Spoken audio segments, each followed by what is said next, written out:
The Wonderful Wizard of Oz by L. Frank Baum. Chapter 4.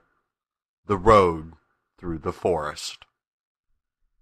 After a few hours the road began to be rough, and the walking grew so difficult that the Scarecrow often stumbled over the yellow bricks, which were here very uneven. Sometimes, indeed, they were broken or missing altogether, leaving holes that Toto jumped across and Dorothy walked around. As for the Scarecrow, having no brains, he walked straight ahead, and so stepped into the holes and fell at full length on the hard bricks. It never hurt him, however, and Dorothy would pick him up and set him upon his feet again, while he joined her in laughing merrily at his own mishap. The farms were not nearly so well cared for here as they were farther back. There were fewer houses and fewer fruit trees, and the farther they went, the more dismal and lonesome the country became. At noon they sat down by the roadside, near a little brook, and Dorothy opened her basket and got out some bread. She offered a piece to the Scarecrow, but he refused. "I am never hungry," he said, "and it is a lucky thing I am not, for my mouth is only painted, and if I should cut a hole in it so I could eat, the straw I am stuffed with would come out, and that would spoil the shape of my head." Dorothy saw at once that this was true, and so she nodded and went on eating her bread. "Tell me something about yourself and the country you came from," said the Scarecrow when she had finished her dinner. So she told him all about Kansas, and how gray everything was there, and how the cyclone had carried her to this queer land of Oz. The Scarecrow listened carefully and said, "I cannot understand why you would wish to leave this beautiful country and go back to the dry, gray place you call Kansas."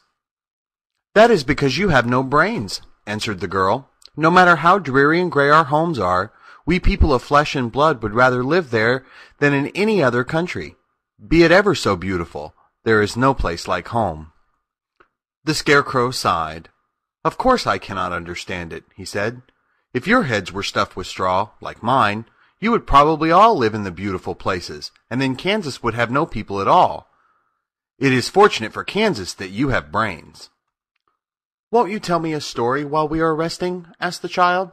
The Scarecrow looked at her reproachfully and answered, "My life has been so short that I really know nothing whatever. I was only made day before yesterday. What happened in the world before that time is all unknown to me. Luckily, when the farmer made my head, one of the first things he did was to paint my ears, so that I heard what was going on. There was another Munchkin with him, and the first thing I heard was the farmer saying, 'How do you like those ears?' 'They aren't straight,' answered the other. 'Never mind,' said the farmer. 'They are ears just the same,' which was true enough. 'Now I'll make the eyes,' said the farmer. So he painted my right eye, and as soon as it was finished I found myself looking at him and at everything around me with a great deal of curiosity, for this was my first glimpse of the world." "That's a rather pretty eye," remarked the Munchkin who was watching the farmer. "Blue paint is just the color for eyes." "I think I'll make the other a little bigger," said the farmer, and when the second eye was done I could see much better than before. Then he made my nose and my mouth, but I did not speak because at the time I didn't know what a mouth was for. I had the fun of watching them make my body and my arms and legs, and when they fastened on my head at last, I felt very proud, for I thought I was just as good a man as anyone. "This fellow will scare the crows fast enough," said the farmer. "He looks just like a man." "Why, he is a man," said the other, and I quite agreed with him.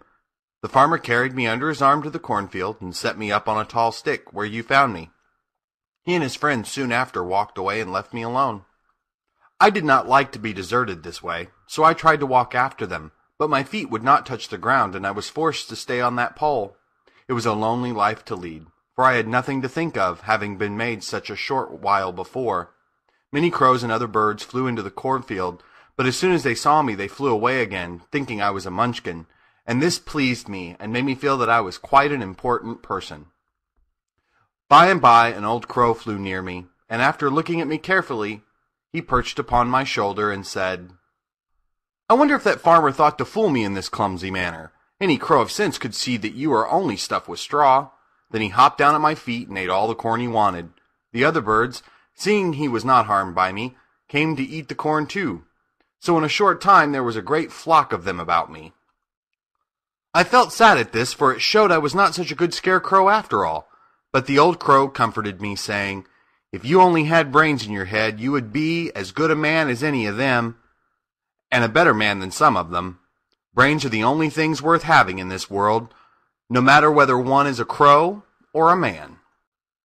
After the crows had gone, I thought this over, and decided I would try hard to get some brains. By good luck, you came along and pulled me off the stake, and from what you say, I'm sure the Great Oz will give me some brains as soon as we get to the Emerald City. "I hope so," said Dorothy earnestly, "since you seem anxious to have them." "Oh, yes, I am anxious," returned the Scarecrow. "It is such an uncomfortable feeling to know one is a fool." "Well," said the girl, "let us go." And she handed the basket to the Scarecrow.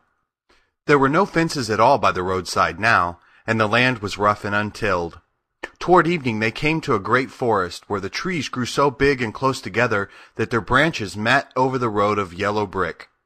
It was almost dark under the trees, for the branches shut out the daylight, but the travelers did not stop, and went on into the forest. "If this road goes in, it must come out," said the Scarecrow, "and as the Emerald City is at the other end of the road, we must go wherever it leads us." "Anyone would know that," said Dorothy. "Certainly. That is why I know it," returned the Scarecrow. "If it required brains to figure it out, I never should have said it."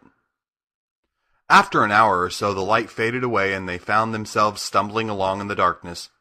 Dorothy could not see at all, but Toto could, for some dogs see very well in the dark, and the Scarecrow declared he could see as well as by day. So she took a hold of his arm and managed to get along fairly well.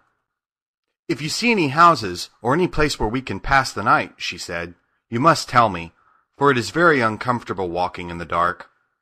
Soon after, the Scarecrow stopped. "I see a little cottage at the right of us," he said, "built of logs and branches. Shall we go there?" "Yes, indeed," answered the child. "I am all tired out." So the Scarecrow led her through the trees until they reached the cottage, and Dorothy entered and found a bed of dried leaves in one corner. She lay down at once, and with Toto beside her soon fell into a sound sleep. The Scarecrow, who was never tired, stood up in another corner and waited patiently until morning came. End of chapter 4.